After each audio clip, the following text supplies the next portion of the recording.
I've been thinking a lot lately, and the question that's been on my mind the most is why? Why do I do this? Why do I dedicate a set of hours on a daily basis to do this?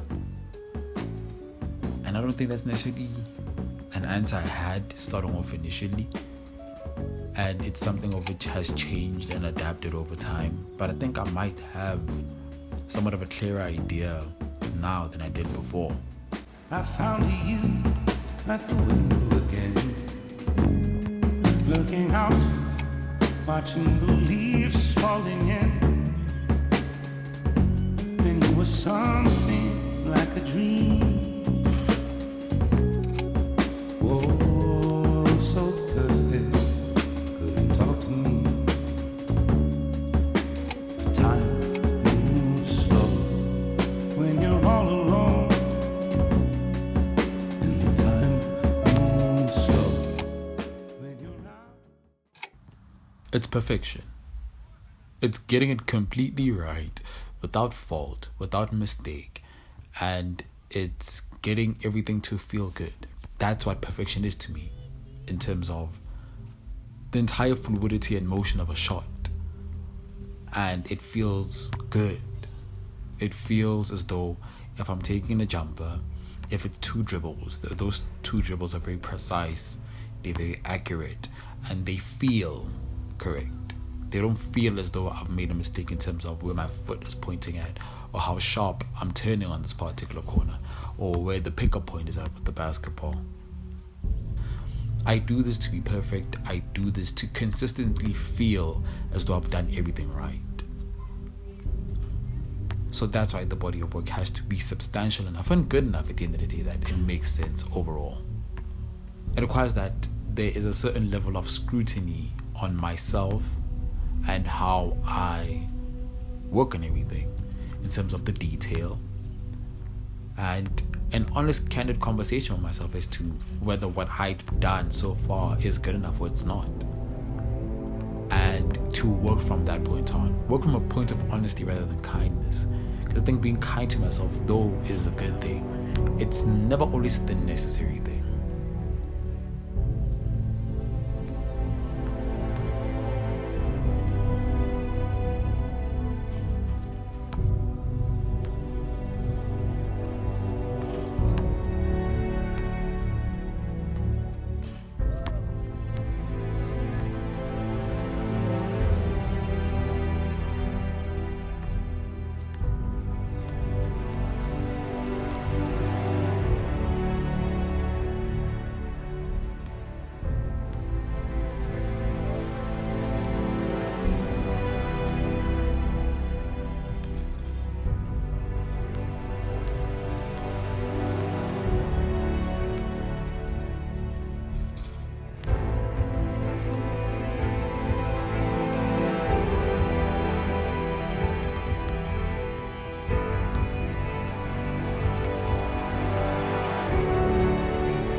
I think the question of why can also be adapted to why would I choose the becoming of a demigod. That seems stupid. But it's the genuine belief that potential can be fully squeezed out of a person and be brought to life. And the result of it all is that you become a demigod of some sort, right?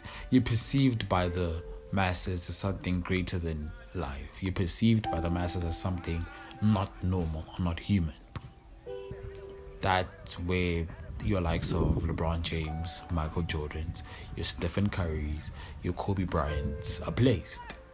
They aren't considered just regular human beings. They're considered individuals that have been able to maximize their own potential, therefore perceived as more than just a human, which is why the term demigod